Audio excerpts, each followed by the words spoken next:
Amado eres, Señor, Dios bueno. Queremos darte gracias por Jesús. Darte gracias por tu Espíritu Santo que mora en nosotros, que nos muestra a Cristo, que abre los ojos de nuestro entendimiento para que comprendamos tu verdad, Señor.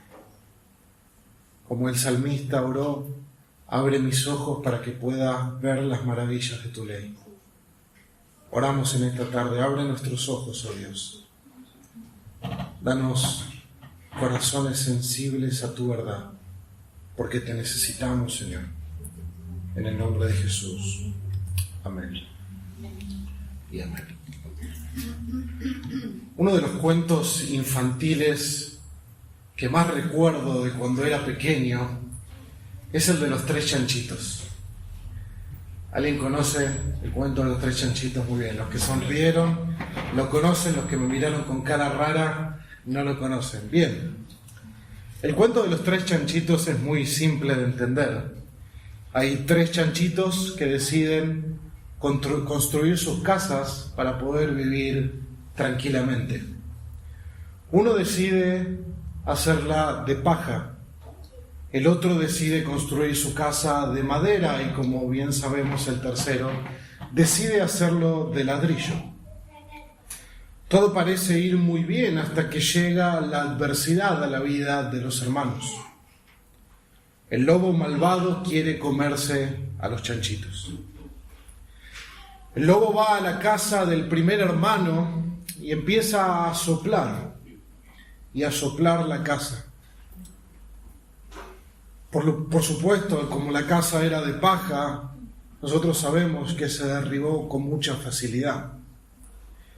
Y el chanchito, lleno de miedo, corrió a refugiarse a la casa de su segundo hermano, cuya casa era de madera. El lobo apareció nuevamente y sopló, y como era de madera pudo resistir un poco más, pero cayó ante el soplido feroz del lobo. Ambos chanchitos, aterrorizados y llenos de miedo, corrieron a la casa de su tercer hermano a refugiarse. Y el lobo nuevamente apareció y sopló contra esa casa. Y nuevamente sopló contra la casa y soplaba, y por más furia con la que soplaba, la casa no se movía. Y finalmente, los chanchitos pudieron refugiarse a salvo de la adversidad y sin miedo en la casa de ladrillo. Y colorín colorado, ese cuento se ha acabado. La historia es para niños, pero su mensaje no es para nada infantil. En tu vida y en mi vida habrá adversidades y miedos que nos azoten, y habrá lugares a los que vayamos a refugiarnos. Pero no todos esos lugares son igualmente efectivos. Recuerdo unos 7 años atrás estar en la oficina de mi trabajo, trabajando como cualquier otro día, cuando de repente suena mi celular. Miro mi celular y decía número oculto, por lo tanto no lo atendí, era mi costumbre no atender números ocultos. Pero nuevamente vuelve a sonar mi celular y nuevamente decía número oculto. Ante la insistencia, atendí. Del otro lado del teléfono, la voz de una mujer dijo lo siguiente: señor Oriolo, la ambulancia para Isabela ya está en camino. Isabela, ambulancia, ¿de qué está hablando? Mi mente empezó a estallar en pensamientos. ¿Qué habrá pasado? El segundo nombre de mi hija Paz es Isabela. Mi esposa Tami estaba con ella y con mi otra hija Luz en la casa. Paz tenía 1 año y medio aproximadamente, y justo el teléfono de mi esposa no andaba, estaba roto, así que estábamos incomunicados.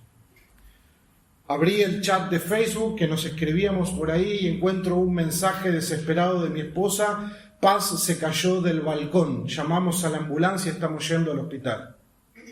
En ese momento vivíamos en un dúplex en Citibel, donde las habitaciones estaban en el piso de arriba y nuestra habitación tenía un pequeño balcón.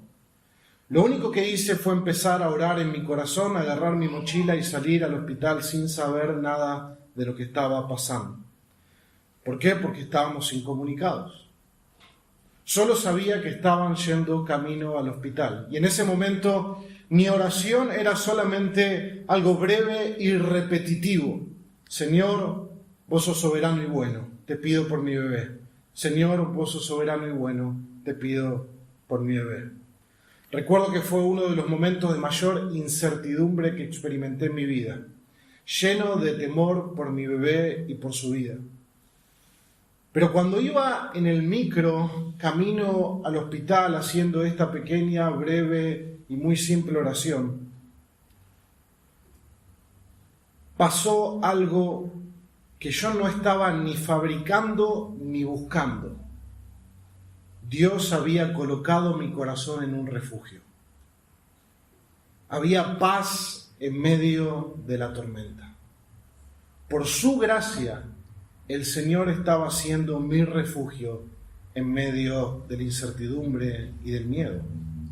Su palabra y sus promesas, que son verdaderas para nosotros en Cristo, me estaban guardando el corazón de la desesperanza y la incredulidad. Sabía que mi hija corría peligro, pero Dios me recordaba que sobre todas las cosas Él es soberano y Él es bueno. Por su gracia, para sorpresa de los médicos, luego de hacer todos los estudios, Paz no tenía ni un pequeño rasguño ni un moretón, a pesar de haber caído más de 4 metros de altura. Al otro día, al mediodía, estábamos almorzando juntos nuevamente en casa. Hermanos, vivimos en un mundo lleno de incertidumbres y miedos.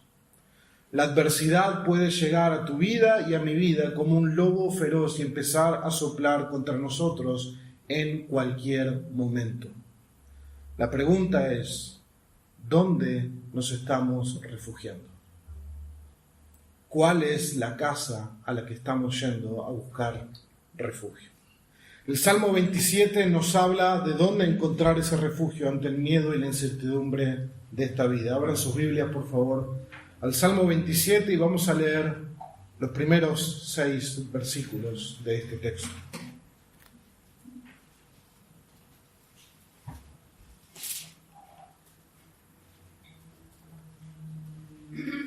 Dice la palabra del Señor, Salmo 27, Salmo de David. El Señor es mi luz y mi salvación, ¿a quién temeré? El Señor es la fortaleza de mi vida, ¿de quién tendré temor? Cuando los malhechores vinieron sobre mí para devorar mis carnes, ellos, mis adversarios y mis enemigos, tropezaron y cayeron. Si un ejército acampa contra mí, no temerá mi corazón.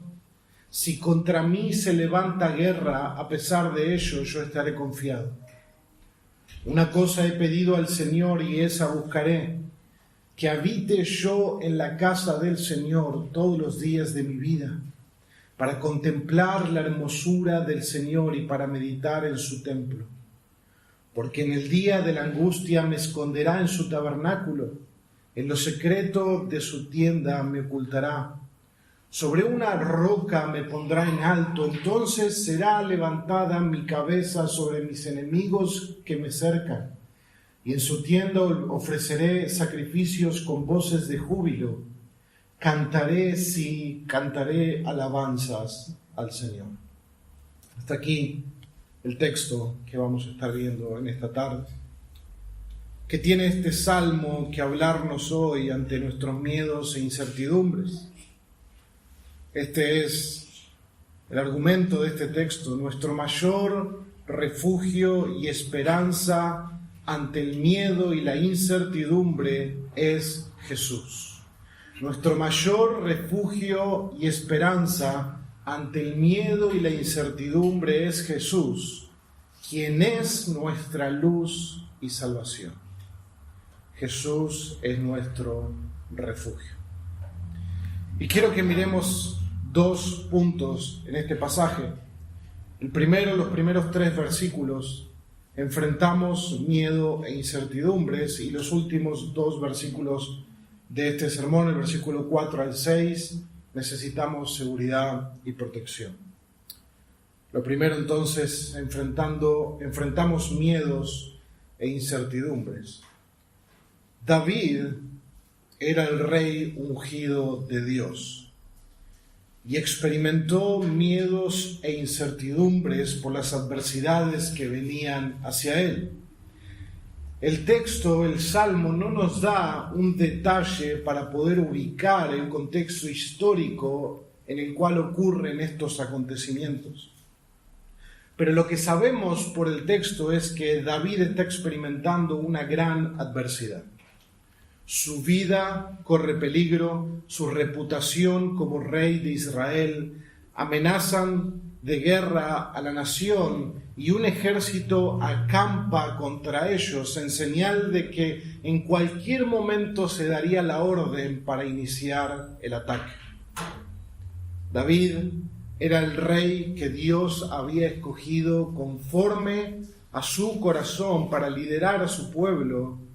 Y a pesar de eso, si uno lee Primera de Samuel, uno ve cuántas adversidades, sufrimientos experimentó el rey David. Fue perseguido por Saúl, fue traicionado por su hijo Absalón, fue amenazado de muerte en reiteradas veces, sufrió pérdidas como su primer hijo con Betsabé, etcétera, etcétera, etcétera. Nosotros también estamos expuestos a experimentar adversidades. No debemos pensar que cuando llega la adversidad a nuestra vida y con ella dos compañeras que vienen siempre, que es el miedo y la incertidumbre, no debemos pensar que eso es algo extraño. No debemos pensar que eso es algo ajeno a nosotros. Muchos en este cuarto hemos sufrido, sufrimos o sufriremos, porque vivimos en un mundo lleno de sufrimiento por causa del pecado. Vivimos en un mundo lleno de incertidumbre, y la incertidumbre es la mejor amiga del temor, del miedo. Cuando no tenemos el control de las situaciones, es cuando llegan los temores a lo que puede pasar. Los temores a lo que puede pasar. Y todo eso ocurre en nuestro corazón. En medio de una adversidad que pudiera ser económica, las incertidumbres sobre los precios, los salarios, la economía, las medidas del gobierno, todo eso pueden llegar a llenar nuestro corazón de temor. Y el miedo empieza a tomar forma de preguntas. ¿Y si no tenemos lo necesario como familia? ¿Y si no llegamos a fin de mes? ¿Y si no puedo comprar esto o aquello que estábamos esperando o ahorrando para eso? Pero también la adversidad puede ser por la salud.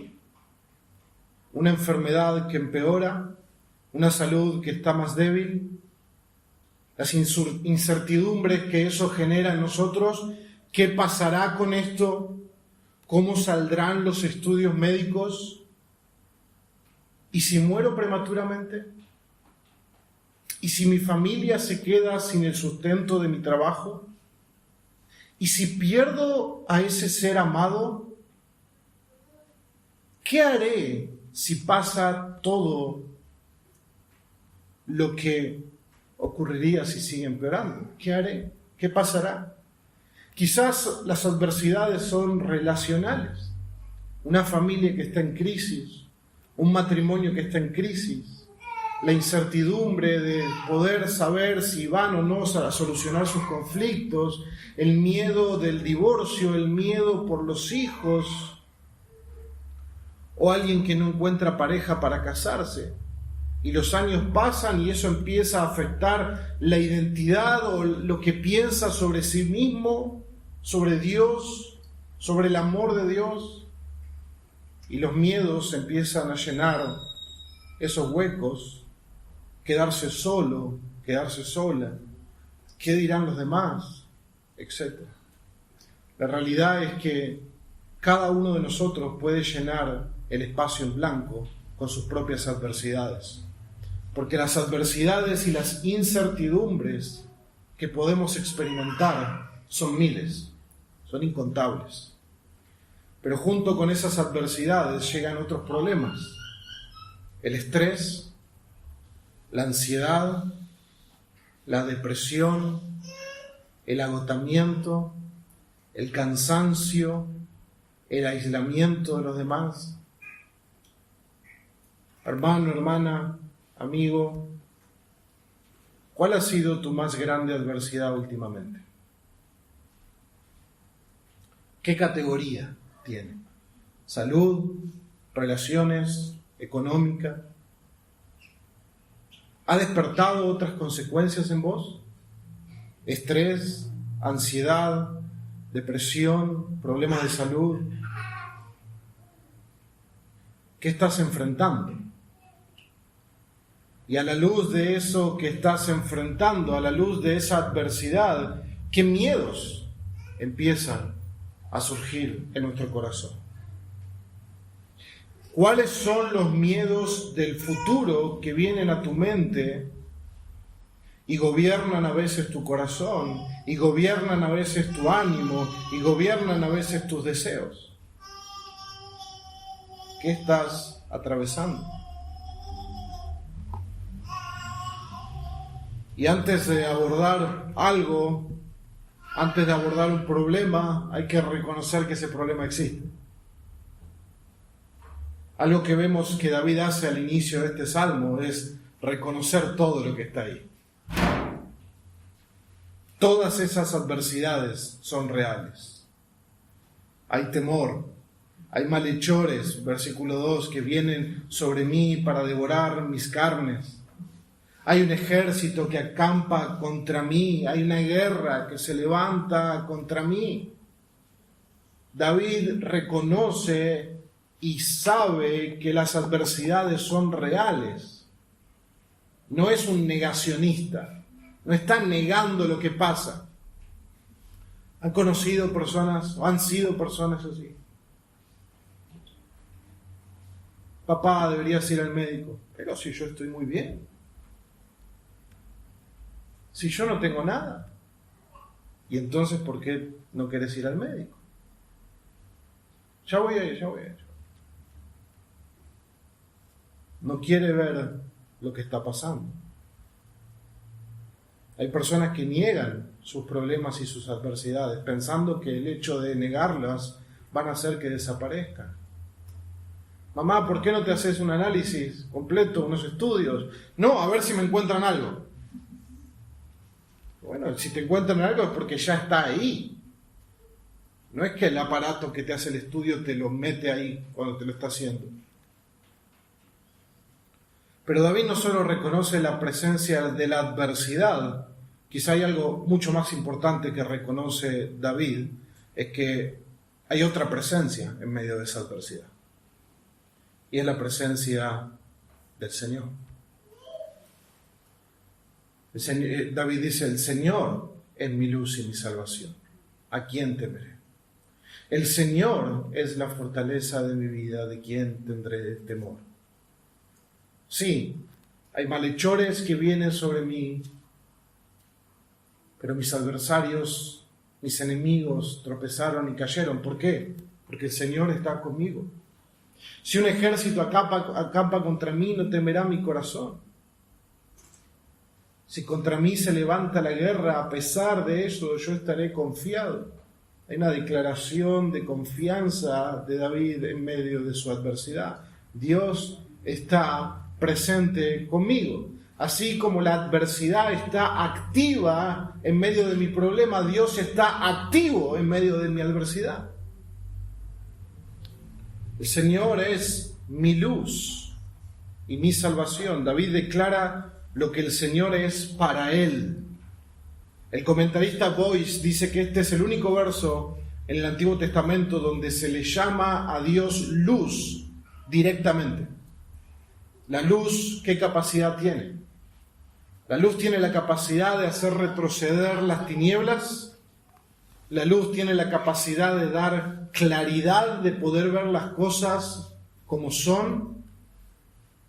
La luz trae esperanza en medio de la oscuridad. En varias ocasiones en la Escritura se dice de Dios: tú enciendes mi lámpara, oh Señor, mi Dios que alumbra mis tinieblas. Salmo 18, 28. Por lo tanto, no importa cuán oscuro está el panorama, David dice: el Señor es mi luz. Él está conmigo, Él está presente en medio de mi adversidad. La salvación que David está diciendo en este texto, Él es mi salvación, no está hablando de la salvación del Nuevo Testamento, del libro de Romanos. Está hablando de que Dios lo va a librar, Dios es el que me libra. Él es mi libertador, Él es mi salvador, mi salvación en medio de la adversidad. El Salmo 18, versículo 2, David dice: el Señor es mi roca, mi baluarte, mi libertador, mi Dios, mi roca en quien me refugio, mi escudo, el cuerno de mi salvación. La imagen de cuerno en el Antiguo Testamento tiene que ver con poder. El poder de mi salvación es Dios, mi altura inexpugnable. Invoco al Señor, que es digno de ser alabado, y soy salvo de mis enemigos. Fin del texto. David está llamando todo esto al Señor en medio de su adversidad. El Señor es mi luz y mi salvación, la fortaleza de mi vida. Una fortaleza, un refugio, era un lugar para guarecerse de los enemigos. Me asombra esos videos que a veces nos aparecen en las redes sociales, donde mostraban una casa donde había una pared que pareciera que no hubiera nada, y alguien golpea una parte de la pared y se abre una puerta, y había un refugio. Y uno puede decir: es el refugio perfecto. Si alguien entra a la casa y si corremos peligro, vamos a ese refugio y nadie puede hacernos nada ahí. Eso es un refugio, una fortaleza donde se escondía el rey, donde estaba guarecido, donde tenía ejércitos para defenderlo, para estar a salvo de todo peligro y de todo mal. David reconoce que en medio del peligro que le acecha, Dios es el mejor refugio. Dios es el mejor refugio.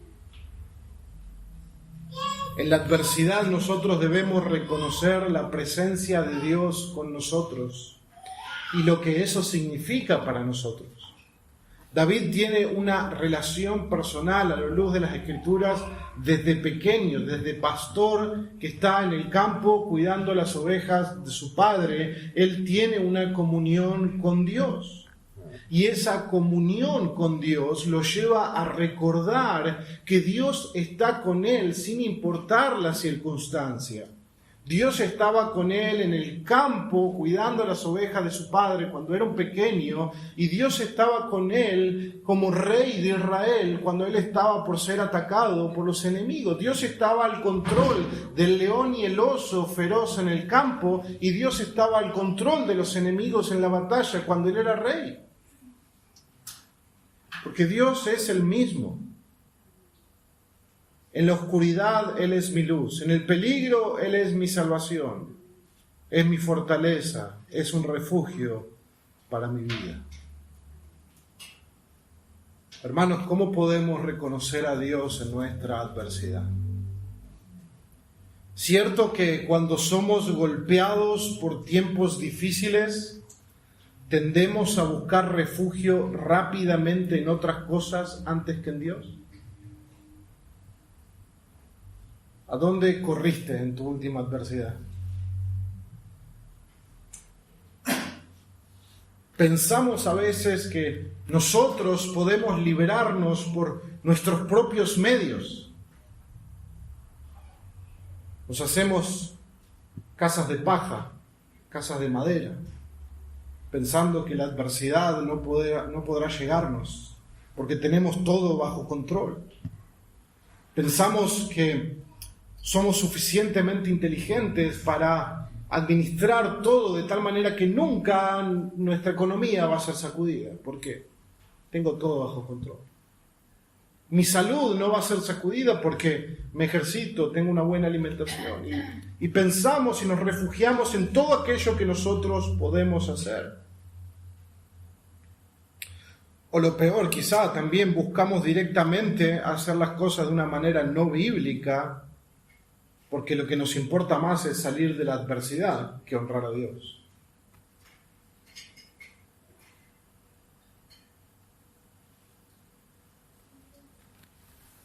El hermano que viene y te dice: pastor, quiero salir de esta deuda. Pero no se preocupe, pastor, ya saqué 2 deudas más para pagar eso. Somos así.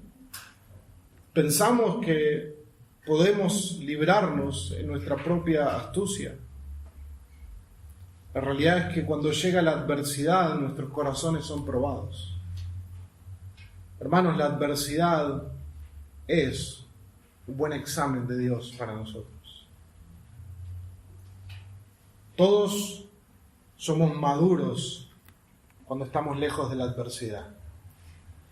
Pero la adversidad nos da un espejo y nos muestra que quizá todavía estamos en salita rosa del jardín de Dios y pensábamos que estábamos graduándonos de la universidad. Pensamos que estamos en otro nivel y quizá Dios nos quiere recordar simplemente que Él es bueno y lo hemos olvidado. La adversidad prueba nuestro corazón porque la adversidad hace salir de nuestro corazón lo que hay ahí dentro. En la adversidad Dios nos aprieta como un pomo de dentrífico y lo que hay dentro del dentrífico sale para afuera.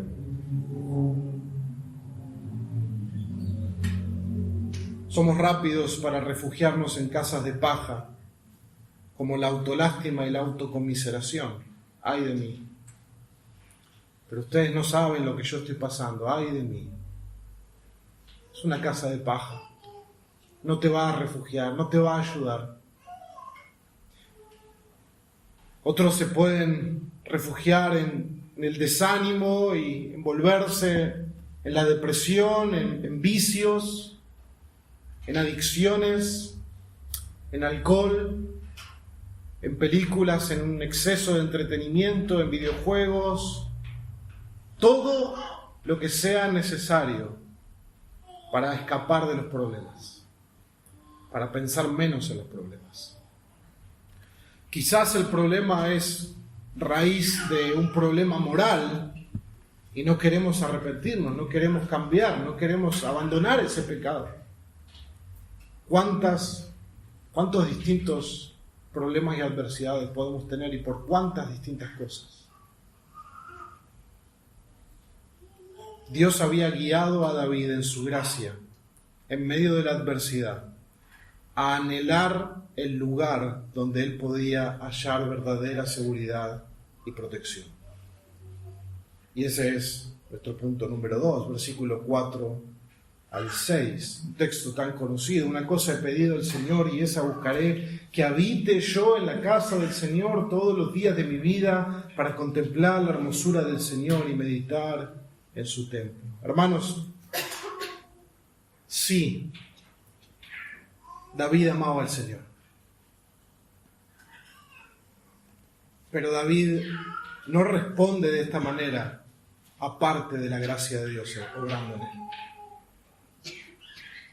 No es que David es tan espiritual que nunca vos vas a poder responder de esa manera, porque el mismo Dios que le dio la gracia a David para responder en ese momento de adversidad es el mismo Dios que está caminando hoy con nosotros. Es evidente, por lo tanto, la intervención de la gracia de Dios en el corazón de David. Déjalo a David solo y ya vimos lo que pasa en la Escritura. Por lo tanto, la gracia de Dios estaba obrando en el corazón de David, porque humanamente es imposible que nos enfoquemos en Dios cuando sufrimos. Humanamente, porque nuestra tendencia va a ser buscar otra solución rápida. Nuestra tendencia va a querer ser nuestros propios salvadores y libertadores. Nuestra tendencia va a querer salir escapando de la adversidad. no pensando en la adversidad como un momento en donde yo puedo conocer más a Dios, un momento donde yo puedo estar más cerca de Dios, un momento donde Dios quiere estar más cerca de mí. David está enfocado en Dios, está anhelando en medio de la adversidad habitar en la presencia de Dios. ¿Por qué? Porque Dios es su refugio. Y no estamos hablando de un refugio netamente físico, sino un refugio principalmente espiritual, un refugio principalmente para su corazón, para traer una paz que sobrepasa todo entendimiento, la misma paz que está disponible para aquellos que oran, piden y claman al Señor, conforme Filipenses 4:6. Dios enviará una paz que refugiará nuestros corazones y nuestras mentes en Cristo Jesús. Una paz que sobrepasa todo entendimiento. Dios le está permitiendo a David anhelar el lugar donde él encuentra el mayor refugio, y es la presencia de Dios. Él quiere estar buscando en comunión a Dios. Es una petición que le hace a Dios y es una petición que él toma acciones para hacerla. Por eso dice: una cosa he pedido y esa buscaré intencionalmente. Pide pasivamente que Dios se la dé, pero también la busca. No solo pide habitar en la presencia de Dios, sino que busca habitar en la presencia de Dios. Lamentablemente, por causa de nuestro pecado, nosotros muchas veces queremos estar en más comunión con Dios, pero en la práctica no hacemos nada para que eso ocurra. Y el anhelo puede ser muy bueno, pero si el anhelo se queda solo en el anhelo y no hay acciones, no vamos a disfrutar el fruto de eso. Me encantaría podar el árbol para que el año que viene dé más fruto. Me encantaría. Y al otro año mirás a tu esposa y le decís: me encantabas la idea de podar el árbol, pero nunca lo hiciste, ¿no? No es el anhelo simplemente lo que Dios espera, sino la acción. Yo le diría a mi esposa: quiero estar más tiempo con vos, pero no acompaño eso con realmente acomodar el horario para estar más tiempo con ella. Ese anhelo va a quedar infructífero. Y a veces nosotros nos conformamos con el anhelo y no tomamos acciones. Le compartimos a un hermano: tengo el anhelo, me encantaría poder pasar más tiempo en oración, o me encantaría poder leer más la palabra, o me encantaría poder juntarme con vos para leer algo juntos. Y no hay una acción, tampoco va a haber un fruto si no se hace. La casa de Dios en el texto es un término utilizado para hablar del templo, del lugar de la morada de Dios. En el tiempo de David no existía todavía el templo porque lo va a construir su hijo Salomón, por lo tanto se está hablando del tabernáculo. David quiere estar en el lugar donde Dios habita, quiere habitar con Dios, quiere hacer lo mismo que Enoc en el libro de Génesis, que caminó con Dios. Caminar con Dios, es hacer todo lo que hacemos en la presencia de Dios. ¿Qué quiere hacer en ese lugar David? ¿Qué quiere hacer cuando está en la presencia de Dios? Él quiere contemplar y meditar la hermosura del Señor. Cuando el temor quiere que nosotros nos enfoquemos en la circunstancia y en el peligro, Dios espera que nos enfoquemos en Él y en contemplar su hermosura.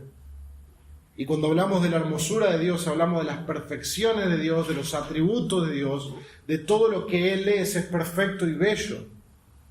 Y cuando uno ve algo bello, se queda mirando y mirando, contemplando cada detalle, como cuando uno va por la calle y de repente cae el atardecer y uno empieza a ver colores rosados, naranjas, y uno se queda asombrado y contempla eso, contempla esa hermosura. Contemplar algo bello pareciera contradictorio a un momento de adversidad. Uno pensaría que contemplar algo tiene que ver con un momento de bienestar, prosperidad, de tal manera que me puedo dar el lujo de mirar un atardecer y contemplarlo. Pero quizás no pensaríamos en ese contemplar algo bello en un momento de adversidad y peligro como el que está viviendo David. A menos que todo estuviera bajo control. Si todo está bajo control, entonces puedo detenerme a contemplar.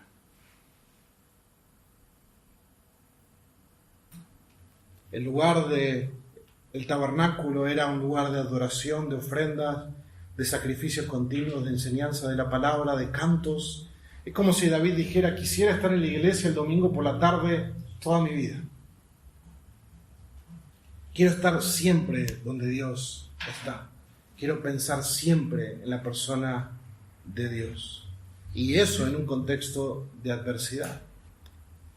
David está en grave peligro, bajo grandes amenazas, y su corazón está buscando enfocarse en Dios. Porque si Dios es mi luz y mi salvación, entonces Dios es mi fortaleza. Y por lo tanto, si estoy contemplándole a Él, no hay nada que temer. Todo está bajo control.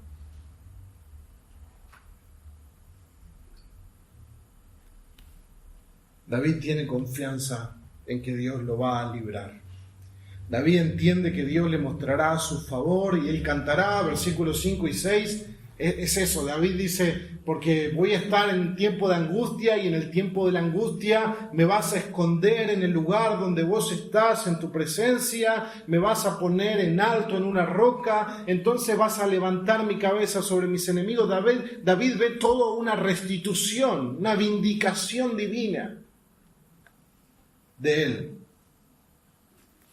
Nosotros lo vemos en la Escritura. David fue librado por el Señor. Mi pregunta para nosotros es: ¿dónde buscamos seguridad y protección en medio de la adversidad? David tenía cosas humanas en que confiar. Él tenía cosas terrenales en que confiar. Él podía confiar en su habilidad militar. Era un excelente guerrero, un excelente estratega. Él podía confiar en su ejército. Pero su confianza, sin embargo, estaba en Dios. ¿Dónde está tu confianza en la adversidad? ¿Confías en vos mismo? ¿Confías en otra persona? ¿En otra persona, un familiar, un amigo, alguien que está cercano a vos? En la adversidad, ¿dónde vas a buscar refugio? Porque si confías en vos mismo, el problema es que sos pecador. Todos nosotros somos pecadores, somos imperfectos, somos limitados. Algo se te va a escapar de tus manos, algo se va a escapar de tu control. No vas a lograr prever todo. Confiar en vos mismo no sirve. ¿Y qué de confiar en otra persona? Bueno, él también es tan pecador como vos. Y te va a fallar, te puede fallar y te va a fallar probablemente. Porque podés tener expectativas demasiado altas de esa persona. Y luego terminar decepcionado, terminar herido, porque pensabas que esa persona iba a ser siempre tu refugio. Y te diste cuenta que es un pecador como vos. Por lo tanto, confiar en vos mismo no sirve, y confiar en otra persona pecadora como vos tampoco sirve en momentos de adversidad. Solo podemos tener seguridad y confianza plena si nos refugiamos en algo que es perfecto. Imagínense si en medio de un ataque, como uno ve las noticias en diferentes países, yo te digo: vení a mi búnker. Y cuando entramos al búnker te empiezo a explicar el grosor de las paredes, los materiales con que está compuesto, y vos estás sumamente contento y diciendo: wow, no hay lugar como este lugar, salvo que todavía no tiene el techo colocado. No sirve. Puede tener cosas buenas, pero no es un refugio perfecto ante la adversidad. La pregunta es: ¿hay alguien entonces perfecto en el cual puedo refugiarme en la adversidad que no me va a fallar, con el cual puedo contar y nunca me va a decepcionar? La respuesta es sí. Dios. Dios es el único que en medio de cualquier adversidad puede ser para vos un refugio de luz y salvación. Ahí cuando estés en tu casa, sentado en la mesa, pensando en tus adversidades, o cuando estés en la cama de un hospital esperando un diagnóstico, o cuando estés postrado sin poder recuperarte en los momentos finales de tu vida, no importa cuál sea el momento, en ese mismo instante, Dios será un refugio de luz y salvación para vos en todo momento. Porque no depende de nosotros, es por su gracia. David espera que Dios lo libre, pero ese no es su deleite. David espera que Dios lo libre. Él anticipa la liberación de Dios. Pero ¿dónde está el deleite de David? El deleite de David está en el Señor, no en su libertad. Y esa es una excelente pregunta para hacernos en la adversidad. ¿Dónde está tu deleite? ¿Está en el Señor o está en la esperanza de ser librado de esa adversidad? Porque, hermano, déjame decirte, hay adversidades de las cuales vas a ser librado en esta vida. Y hay adversidades de las cuales no vas a ser librado en esta vida. Vas a ser librado en un momento futuro, pero no en esta vida. La pregunta es, si la adversidad que tenés nunca se va a ir, ¿qué va a pasar con el deleite de tu corazón? Tiene que estar en Dios.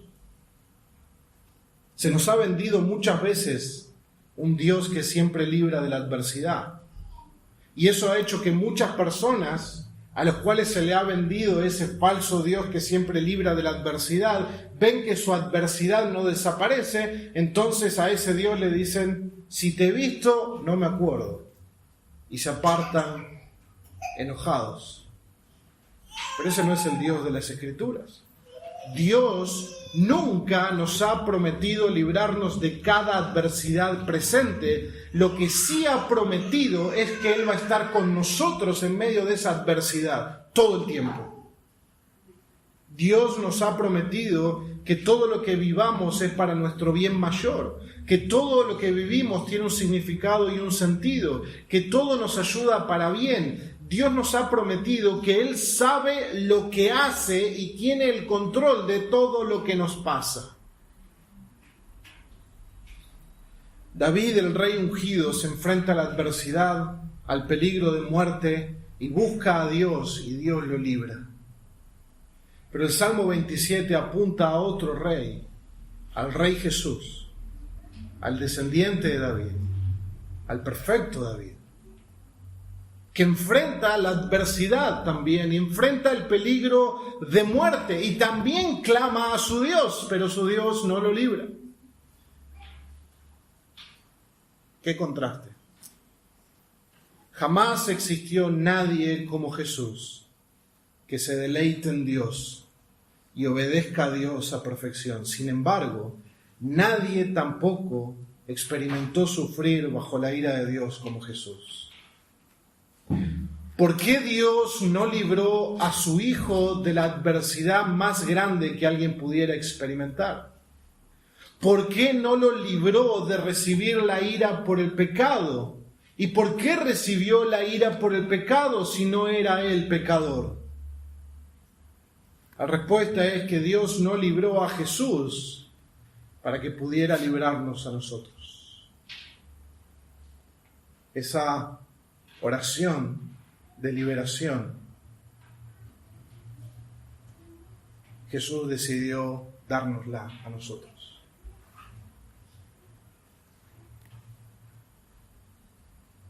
Nosotros fuimos libertados sin haberlo pedido, sin haber clamado por libertad.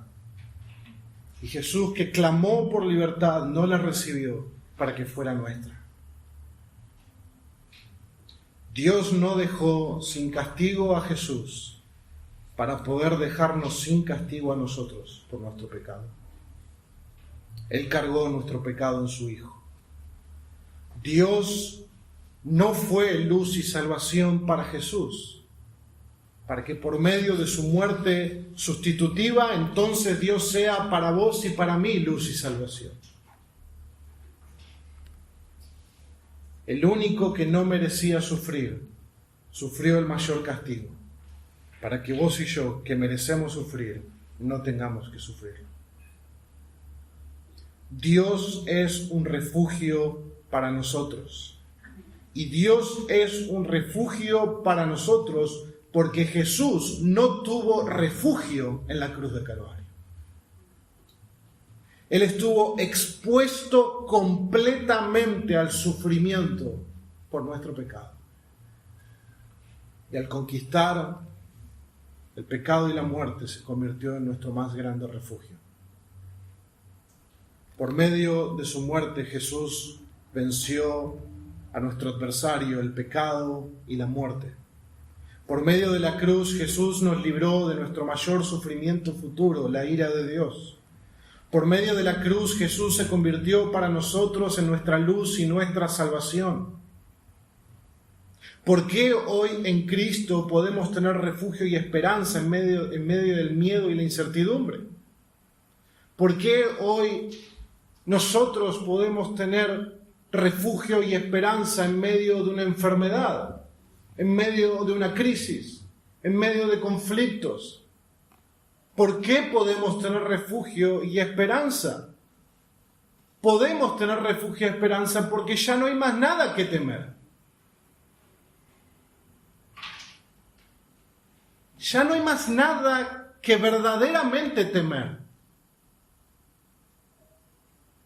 Jesús venció en la cruz el pecado y la muerte. Ya no hay más nada que temer. Hermanos, lo peor ya pasó. ¿Vieron cuando uno se golpeaba y venía mamá? Decía, ya pasó, hijita. Dios quiere decirte en esta tarde, ya pasó, hijita. Lo peor ya pasó.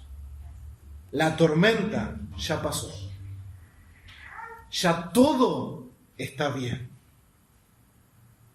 Sé que esto es completamente contra nuestro corazón. Nuestro corazón está ahí retorciendo, diciendo que va a estar todo bien. Y la fe dice, está todo bien. Lo peor ya pasó. Jesús no solo nos dio un refugio eterno de roca sólida, sino que también destruyó al enemigo que nos perseguía como un lobo feroz o como un león rugiente. Ya no hay más nada que temer, hermano. Buscá algo que temer, no hay más. Jesús dijo, ¿a quién temen? ¿Al hombre? ¿Al hombre van a temer que les puede matar nada más?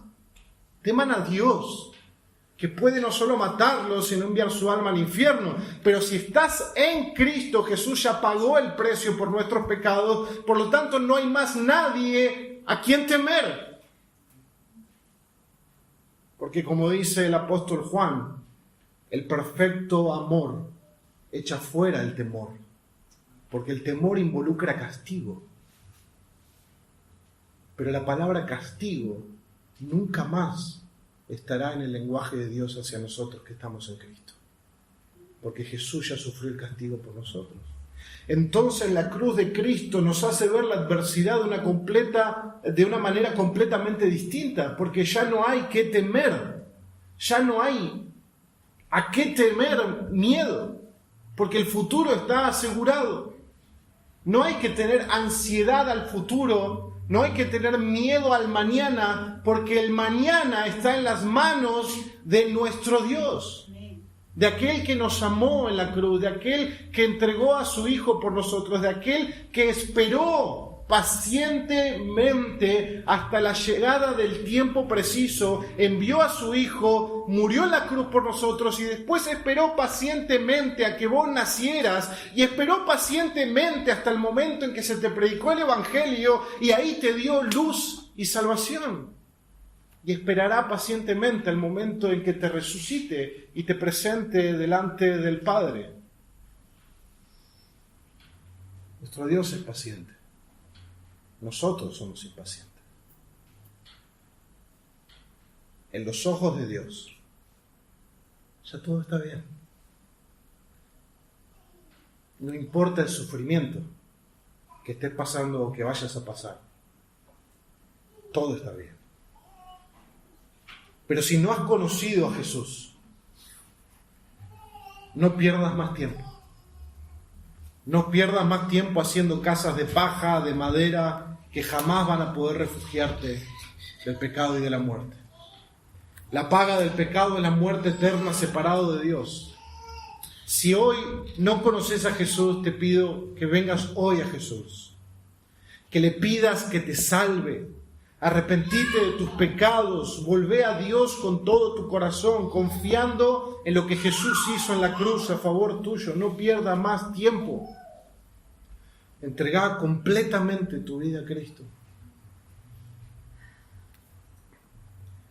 Se cuenta que en el año 1735 Juan Wesley viajó desde Inglaterra a la colonia de Georgia en las Américas.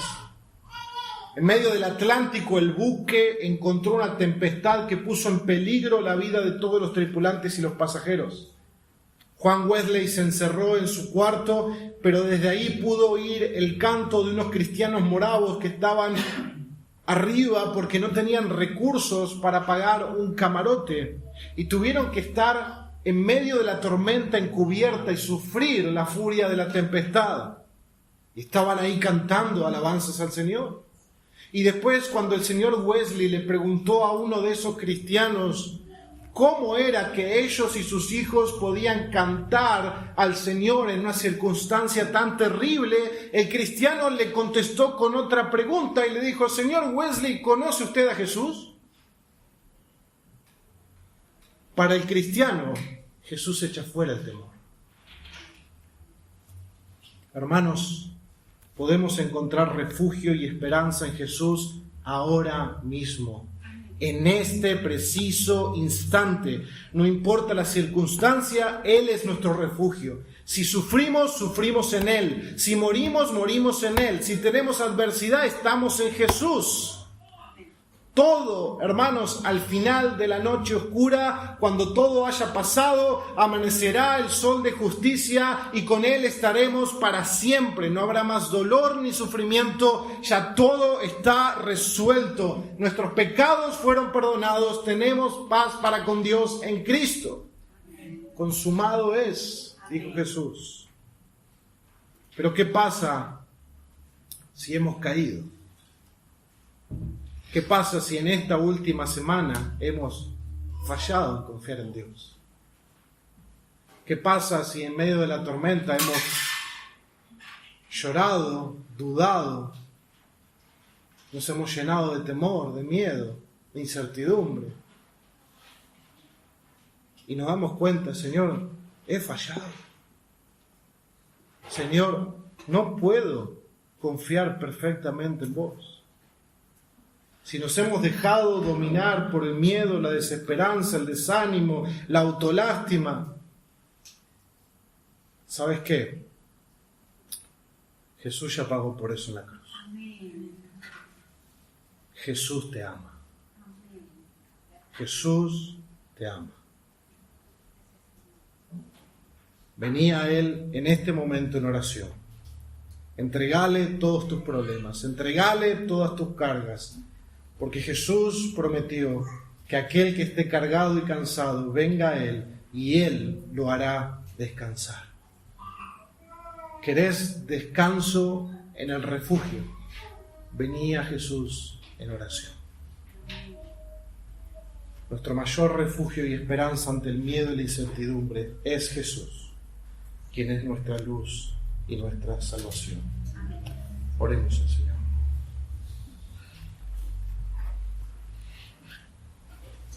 Venimos a vos en esta hora, Señor,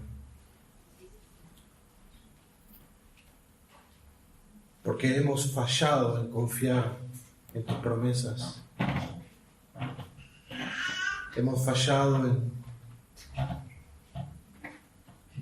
en buscarte en medio de la adversidad, Señor. A veces somos como Pedro, que bajó de la barca y empezó a caminar, pero luego vio la tormenta y el viento fuerte y dudó y se empezó a hundir. Ahí estamos, Señor. Muchos de nosotros nos hemos hundido esta semana, en estos días, este día, al mirar las circunstancias. Pero así como Pedro dijo: Señor, sálvame.